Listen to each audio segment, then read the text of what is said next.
L'accélérateur est une présentation de Production Extrême, les experts en marketing par l'objet et en production de collections privées pour entreprises. Profitez de la promotion exclusive aux auditeurs de l'accélérateur au marcobernard.ca/extrême. Aujourd'hui, on accélère les résultats de notre entreprise en facilitant la relation entre le marketing et les ventes. Bienvenue à l'épisode 18 de l'accélérateur. L'accélérateur, le seul podcast francophone qui propulse les résultats de votre entreprise à une vitesse fulgurante. Vous y entendrez des entrevues et des reportages sur l'entrepreneuriat, le social selling et le marketing.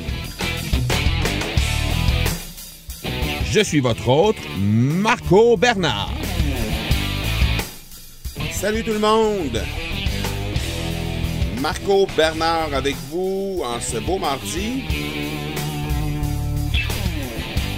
Très heureux aujourd'hui de vous entretenir sur un sujet qui est fort intéressant parce qu'on a énormément de difficultés souvent à arrimer notre département de marketing et nos ventes. Souvent, ces deux départements-là se lancent la balle à savoir pourquoi les résultats ne sont pas au rendez-vous. Les ventes vont blâmer le marketing et vice-versa. Donc aujourd'hui, on va regarder ensemble les différentes possibilités pour être en mesure de faciliter la relation entre ces deux départements. Alors, on va regarder ça ensemble aujourd'hui. Je vous rappelle les façons de me rejoindre si vous voulez me proposer des invités ou encore des sujets que vous aimeriez que j'aborde. Vous pouvez facilement me rejoindre sur les médias sociaux, que ce soit sur LinkedIn, sur Twitter, encore ma page d'entreprise sur Facebook ou encore sur Instagram au M Marco Bernard. Et vous pouvez également le faire, comme plusieurs le font déjà, par courriel au parler à commercial marcobernard.ca. Donc, le PARLER à commercial marcobernard.ca. Et je vous invite, tout juste avant de commencer avec le contenu, à partager le podcast Accélérateur avec deux entrepreneurs de votre réseau. Donc, prenez quelques secondes à la fin de cet épisode-ci pour partager le podcast Accélérateur à deux personnes de votre réseau, deux entrepreneurs, afin de leur rendre service, pour leur faire connaître les invités que je reçois à chaque vendredi et également les contenus que je vous livre à chaque mardi. Alors, on parle, comme je disais tantôt, de marketing et de vente, donc comment arrimer les deux départements ensemble.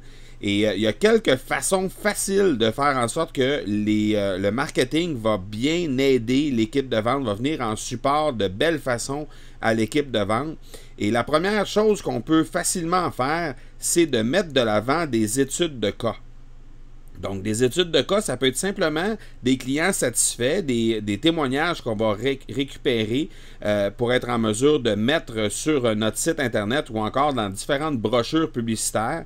Donc, des clients satisfaits, des études de cas qu'on va être en mesure de mettre de l'avant ou encore la simple documentation au niveau de livraison qu'on va faire. Donc, si c'est des produits, par exemple, que vous avez, donc simplement documenter la livraison de ces produits-là pour faire en sorte que les gens puissent un peu plus se rapprocher de votre produit ou de vos services et de connaître un peu plus le processus derrière les ventes que vous avez. Donc ça, c'est un premier point qui va faciliter grandement la tâche de l'équipe de vente.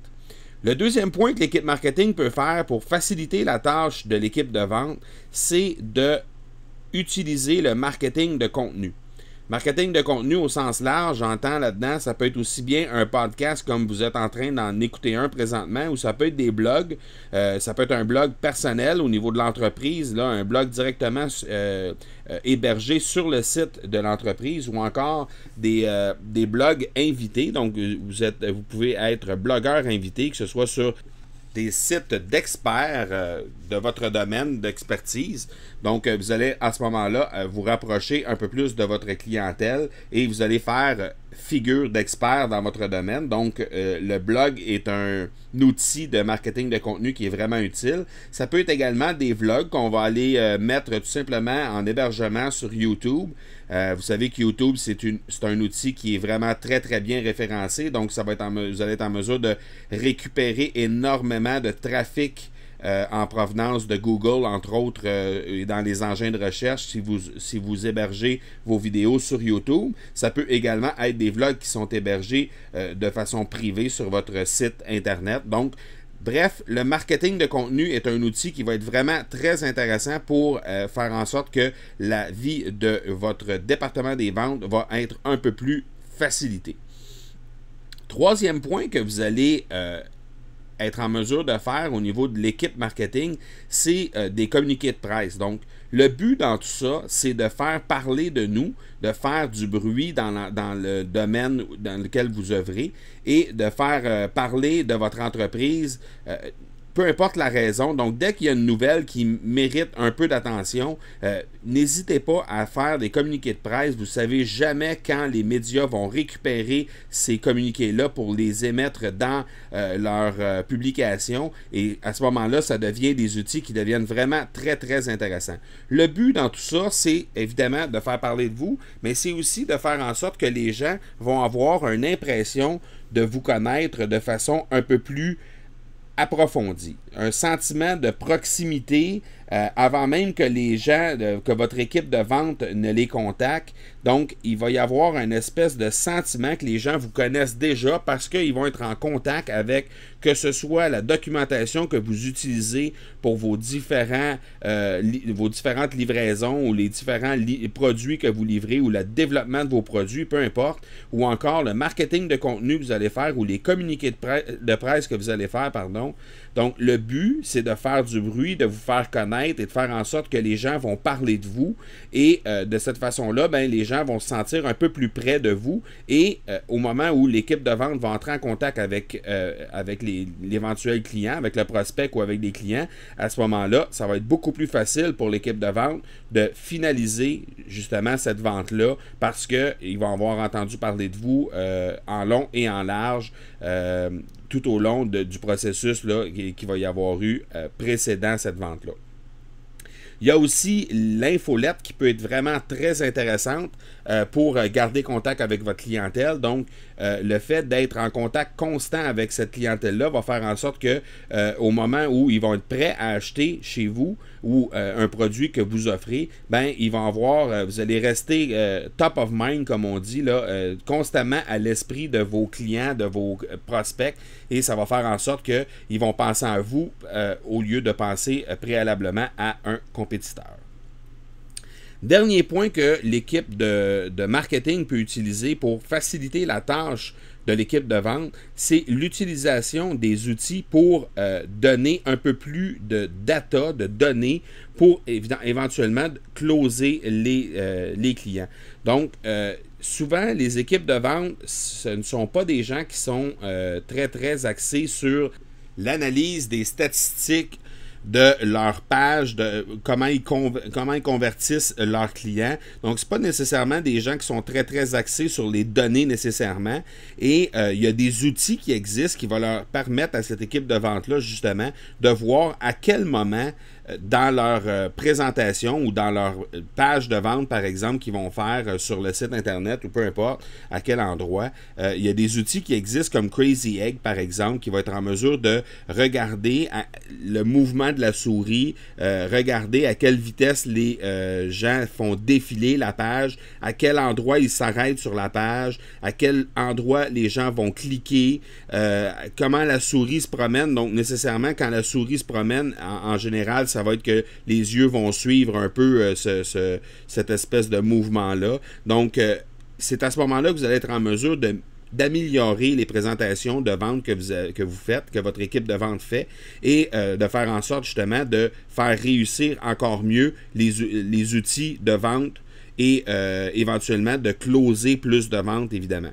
Donc, ces outils-là qui sont disponibles pour vous aider à analyser le comportement de vos visiteurs sur votre site Internet. Sont définitivement un outil qui peut être très, très intéressant pour améliorer les résultats de performance au niveau de votre département des ventes.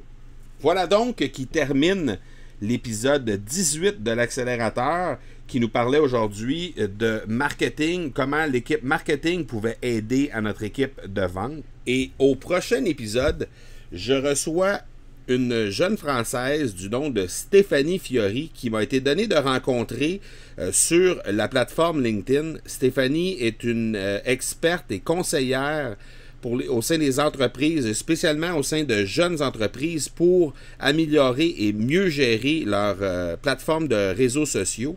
Et avec elle, on s'entretiendra sur un sujet fort intéressant de nos jours, puisqu'il y a de plus en plus de gens qui excellent sur les médias sociaux et il y a de plus en plus d'influenceurs qui ont été connus de façon fulgurante au cours des dernières années.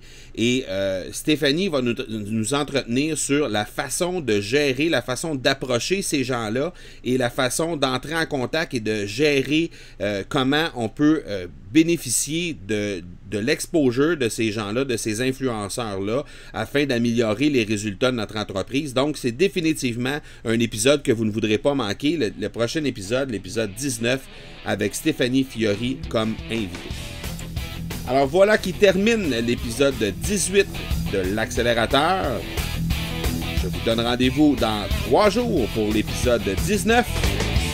D'ici là, soyez bons, soyez sages et je vous dis ciao!